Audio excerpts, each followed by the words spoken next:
Okay, so today I have some artifacts from Chumash. Some are replicas like this. This is made with egg carton.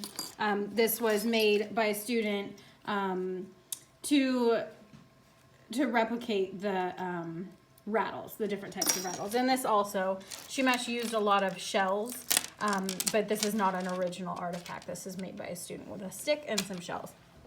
So the Chumash used different natural materials to create rattles as musical instruments. So they had the cocoon rattle. It was unusual, used for ceremonial purposes, from cocoon of the Ceanothus silk moth. And each cocoon is filled with pebbles. The cocoons are then attached to short lengths of reed, which are bound together with fiber. There's the bear claw rattle. The bear claw rattle was used as part of the mourning ceremonies by the Chumash. In this rattle, each claw is strung on a piece of thread or fiber, and fibers are bunched together to make the instrument. Museum notes that bear's teeth can also be used as a rattle as well. There's a clamshell rattle. A sturdy clamshell is filled with small noisemakers, such as small pebbles, then mounted on a stick for this decorative rattle. The shell rattle, in this traditional rattle, holes are drilled in each shell, so they are woven together with fiber. And there's the double turtle shell rattle. Turtle shells are used across the USA as part of Native American ceremonial rattles. Frequently mounted on a stick, turtle shells are used when tied in bundles and attached to the legs of dancers as part of the Cherokee stomp dance. The Chumash turtle shell rattle uses two shells mounted on a stick along with beautiful ornamentation. Here we have the mortar and pestle. The mortar and pestle are implements used since ancient times to prepare ingredients or substances like acorns, which I have in here right now, by crushing and grinding them into a fine paste or powder. The mortar is a bowl, so this is the mortar right here, typically made of hardwood, metal, ceramic, or hard stone, such as granite, and this is made of the hard stone. The pestle is a heavy and blunt club-shaped object. The substance to be ground, which may be wet or dry, is placed in the mortar, where the pestle is pressed and rotated onto it until the desired texture is achieved. Here we have a collection basket. Baskets. Chumash made a variety of baskets that they used for various purposes. Children will wear a basket like this to collect acorns for cooking and to collect shells for bathing. Chumash people used sweat houses to heat up their skin. Then they would use the shells to scrape the sweat off their skin to cleanse them from the dirt. Right here I have some dried corn. This is to represent Chumash food. The food that the Chumash tribe ate varied according to the natural resources of their location.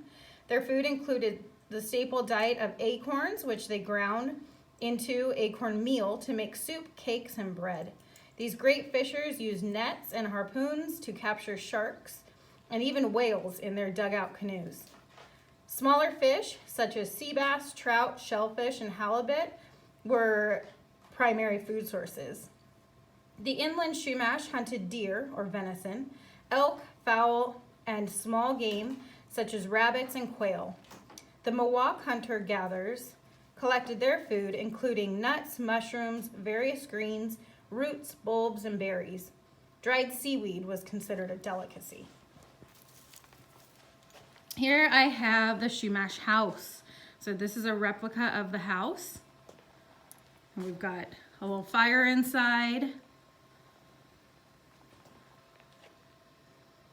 So Chumash houses were round, thatched huts made of willow poles placed to the ground in a circle.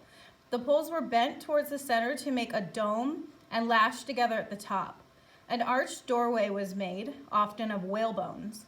Tule, which is a Spanish name for bulrush or cattail, was used as the outside covering. During the rainy season, the outside was covered with animal skins.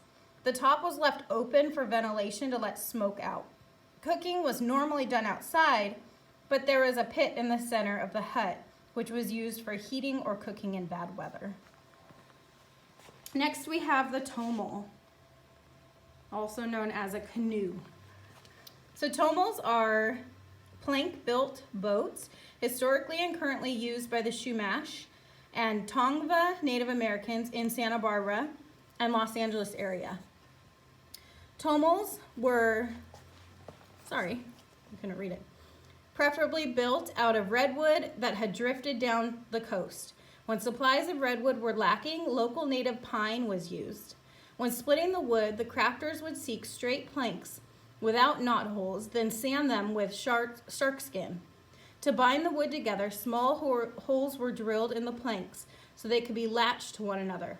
Finally, the seams were coated with yop, a mixture of hard tar and pine pitch, melted and then boiled. Red paint and shell mosaics were often added as decorations.